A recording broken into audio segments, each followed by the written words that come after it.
Alright, so something that I would like to work on today. I have like four of these engines, anywhere between a 90 and a 125 and then a 110. I really like these engines, and I think I've got four of them in the garage now, either on a bike or waiting to be on a bike or repaired. What I want to do is come up with a way to mount the engine on my weld table, fab table, so I can work on it, do upgrades, test it out. So let's build an engine stand.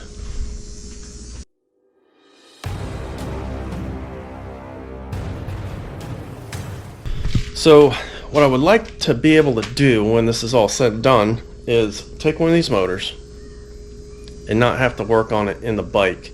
Let's say like this little 90cc I have here, it's got some issues. Maybe I want to big bore it, whatever the case may be. It doesn't have a chassis to sit in, so if I can build a frame and it can be on the weld table, and then on that frame mount whatever you want to call it, have a battery, the CDI, the voltage regulator, the coil, and everything, and a push button start and then a push button kill, so that I can maybe run break-in procedures or something on these. This thing would be pretty neat, and it'll give a place that I can keep this motor, this little 90, while I decide what I'm going to do with it. So what I've done is taken some mounts off a little Chinese ATV, which I ended up putting a 212 Predator into. And you know, you can debate amongst yourselves these motors versus the 212, 224 Predators and clones. Maybe we can get into that in another video, but in this video we're just going to be building like a stand, engine stand. So I can link that video above somewhere if you want to go check out that build series. But before I cut everything out of that frame to fit the 212, I decided I was going to keep the engine mounts and the bolts. So that'll give me a good starting point.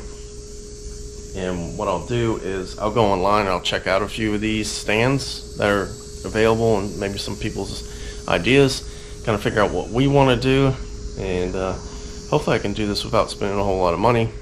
Maybe use some scraps, tubing, plate, stuff like that, and just weld something up for this.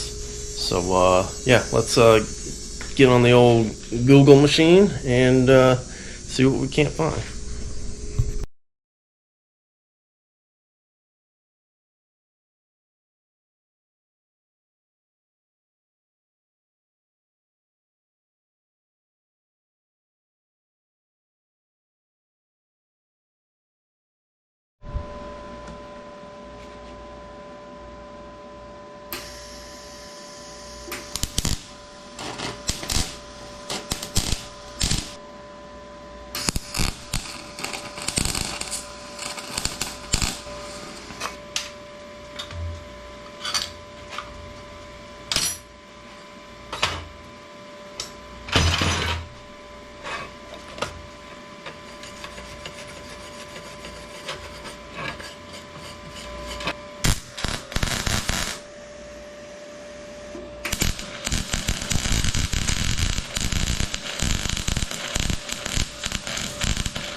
Okay, so that's our top plate.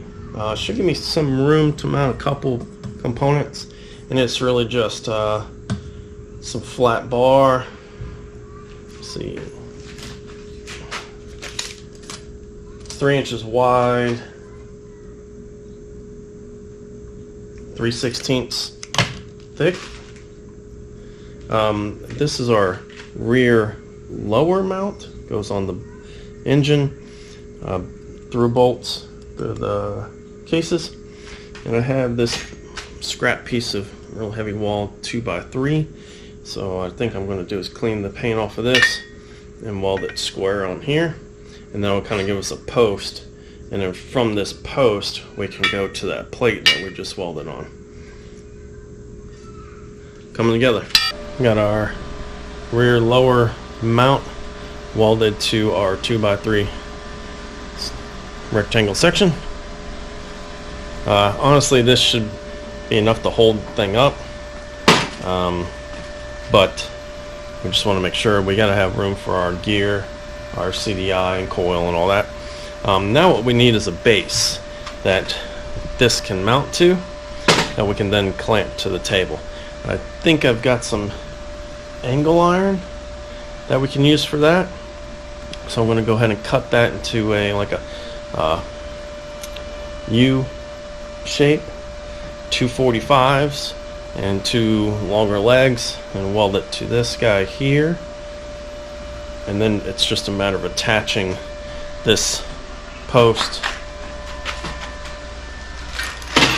Once that's welded to our frame, attach this to this plate to kind of triangulate the whole thing.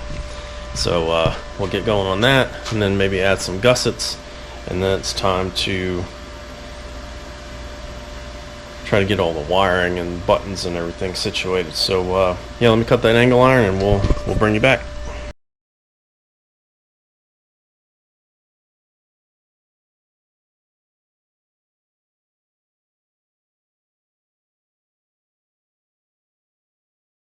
You ever get on a roll and find yourself in a groove and forget to document some stuff on video?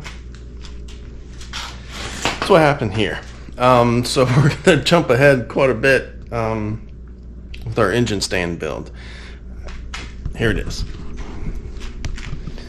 We've got our little 90cc bolted up. As you can tell, there's a mess of wires going everywhere.